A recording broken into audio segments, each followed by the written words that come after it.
क्या ट्रेडर्स सच में पैसा कमा भी पा रहे हैं या नहीं कमा पा रहे हैं? अगर तुम एक ट्रेडर हो, तुम प्रॉफिटेबल ट्रेडर हो या फिर तुम एक लूजिंग ट्रेडर हो या फिर तुम एक इंटरमीडिएट ट्रेडर हो, तो इस वीडियो को एंड तक जरूर देखना, जहां पे I will break it down कि कौन से टाइप ऑफ ट्रेडर मार्केट में सबसे ज्यादा सर्वाइव करते हैं।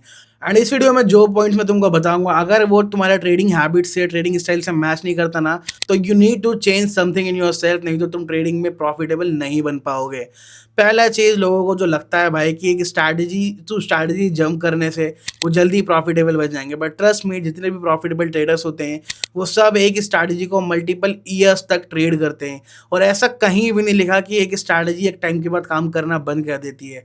मार्केट डायनेमिक्स ऊपर नीचे होते हैं, आप लूजिंग स्ट्रीक से गो थ्रू करोगे, बट एक स्ट्रैटेजी अगर आप प्राइस एक्शन ट्रेड करते हो तो वो कभी भी वर्क करना स्टॉप नहीं करता। एंड दूसरी चीज, अगर तुमको ये लगता है ना कि तुम हर लॉस के बाद यही बोलते हो कि ये पार्ट ऑफ द गेम है, पार्ट ऑफ द गेम है, मैं बता रहा हूँ तुम ब्रोक हो जाओगे कंप्लीटली। उसके पीछे रीजन ये है, instead of saying to yourself कि भाई ये पार्ट ऑफ द गेम है, तुमको पहले खुद को जवाब देना पड़ेगा कि ये लॉस क्यों हुआ। एटलीस्ट ट्रेडिंग एक ऐसा प्रोफेशन है जहाँ पे तुम्हें अपने माँ पापा, किसी दोस्त को जवाब नहीं देना कि लॉस क्यों हुआ। तुमको एटलीस्ट अपने आप को जवाब देना पड़ेगा कि भाई मैंने लॉस क्यों करा। अगर तुम्हें उस लॉस का रीज़न मालूम है एंड जब तुम ये कहते हो कि हाँ पार्ट ऑफ द गेम है, तब ठीक है। बट अगर तुम्हारा एक हैबिट बन चुका है ये, हर लॉस के बाद तुम ये बोल के निकल जाते हो कि पार्ट ऑफ द गेम है, तो तुम बहुत कुछ गलत कर रहे हो। क्योंकि जो भी हम लोग लॉस करते हैं ना, वो हम एक्चुअल में एक प्राइस पे कर रहे हैं मार्केट को, मार्केट से सीखने के लिए।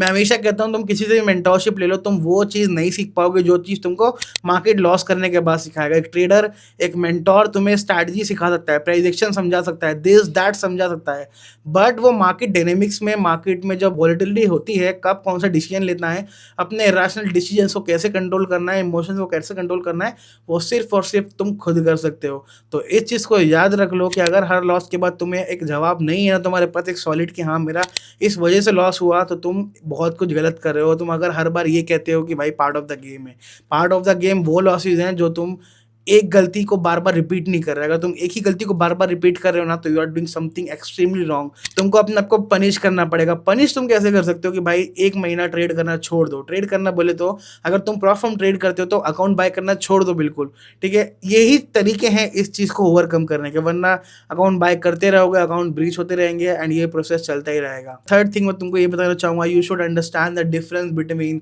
A good profit and a good loss. एक गुड प्रॉफिट क्या होता है, जहाँ पे तुम अपने सारे रूल्स को, सेट ऑफ रूल्स को फॉलो करते हो, रिस्क मैनेजमेंट को कंसिडर में लेके चलते हो और तुम होप में नहीं बैठते, तब तुम जो प्रॉफिट बनाते हो तो वो एक गुड प्रॉफिट है। एक बैड प्रॉफिट क्या होता है, जहाँ पे तुमने एग्रेसिव ट्रेड लिए, हाई लॉट्स मारा, रिस्क मैनेजमेंट को इग्नोर करा एंड तुमने प्रॉफिट बना लिया। एंड ट्रस्ट में, ये बैड प्रॉफिट तुमको इतना पनिश करने वाला ना आगे जाके, तुमको पता भी नहीं चलेगा कि तुम्हारा सारा कैपिटल कैसे वाइप आउट हो गया। तुमको लगेगा एक बार प्रॉफिट तुमने बना लिया, अपने रूल्स को इग्नोर करके, रिस्क मैनेजमेंट को इग्नोर करके, अपने इमोशंस को इन्वॉल्व करके ट्रेड करके प्रॉफिट बना लिया, नेक्स्ट टाइम भी तुमको ये लग गया कि हाँ ऐसा मैं कर सकता हूँ। जो भी तुमको मैं बता रहा हूँ अपने ओन एक्सपीरियंस से बता रहा हूँ, क्योंकि मैंने भी कई बार $6,000 $7,000 के प्रॉफिट बनाने के बाद एक बैड प्रॉफिट को मैंने होल्ड करा। उसके बाद मैंने सेम अप्रोच को दोबारा अप्लाई करने की कोशिश करा एंड गेस व्हाट हैपेंड, मेरा सारा प्रॉफिट वाइप आउट हो गया एंड मेरा अकाउंट भी बस्ट आउट हो गया। तो ये गलतियां जो भी तुमको मैं बता रहा हूँ सारी मैं खुद कर चुका हूँ। इट्स बेटर कि तुम किसी के लॉसेस से लर्निंग ले लो rather than giving multiple $1,000 to markets. And fourth thing है, you need to understand the good losses and bad losses as well. Good loss क्या होता है भाई, देखो एक चीज़ मार्केट में मैं हमेशा कहता हूँ कि एक चीज़ हमेशा कन्फर्म है कि तुम्हारा लॉस होगा ही होगा। ऐसा कहीं नहीं लिखा कि तुम्हारा किसी दिन, किसी हफ्ते, किसी महीने, किसी साल लॉस नहीं होगा। Even the most profitable trader are the losing trader. वो कहीं ना कहीं किसी न किसी स्टेज पे वो भी लॉस करते हैं, वो भी एक लूजिंग स्ट्रीक से जाते हैं। तो तुमको एक bad loss and good loss में समझना पड़ेगा। गुड लॉस समझ रहा है भाई ऐसे ही क्या, जहाँ तुमने सारे सेट ऑफ रूल्स को फॉलो करा है, हर चीज़ को कंसिडरेशन में लेके ट्रेड करा है, इमोशनलेस ट्रेड करा है एंड तुम्हारा फिर भी जाके लॉस हो गया, तो वो एक गुड लॉस है, वो एक पार्ट ऑफ द गेम है।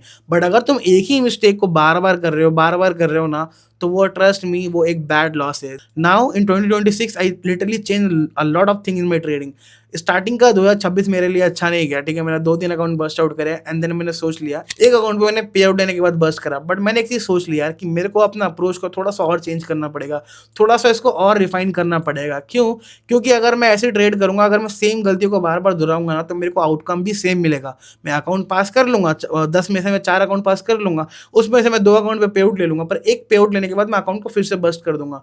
तो what I can do is कि मैं एक गलती को बार बार रिपीट नहीं करूंगा। जैसे मेरा मेन गलती था कि मैं एक ट्रेड को लॉस होने के बाद फॉरन एंट्री ढूंढता था। एंड अगर तुम अपने आप से भी क्वेश्चन करो ना, तो जब जब तुमने भी एक लॉस होने के बाद वहीं पे एंट्री ढूंढी है, वहीं पे री एंट्री मारे हो, तो मोस्ट ऑफ द टाइम वो लॉस होता है।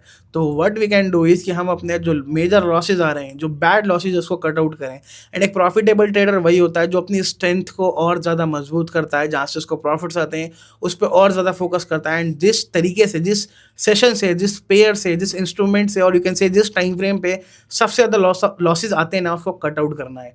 ठीक है, तो तुम लोग बिंदास ट्रेड करो। एंड एक चीज़ लास्ट पॉइंट तुमको बोलना चाहूँगा, अगर तुम अभी भी अगर तुम पे बहुत कम कैपिटल है, 10, 15, 20, 50 हज़ार, 1 लाख रुपए है ना, तो तुम अपने लाइव ब्रोकर में ट्रेड अब भी मत करो। पहले प्रॉप फर्म्स के साथ ट्रेड करो, छोटे अकाउंट से ट्रेड करो। जब तुम एक पे आउट ले लो, एक बफर बना लो, then you can go with a bigger account size. पहले मैं भी 5K, 10K, 25K ट्रेड करता था। इवन आज भी मैं 25K अकाउंट ट्रेड करता हूँ। ठीक है, बट द थिंग इज कि जब मेरे पास एक पे आउट बफर बन जाता है ना, then I will go aggressive and 50K, 100K account तब बाय करता हूँ मैं। तो पहले अपने पूरे कैपिटल को रिस्क करने से बेटर है कि तुम प्रॉप फर्म के अकाउंट बाय करके ट्रेड करो। एंड तुम प्रॉप फर्म में फंडिंग पे उसका अकाउंट बाय कर सकते हो, यूज़ कर सकते हो। कोड टॉपिक 20% ऑफ मिलेगा तुम्हें हर टाइम।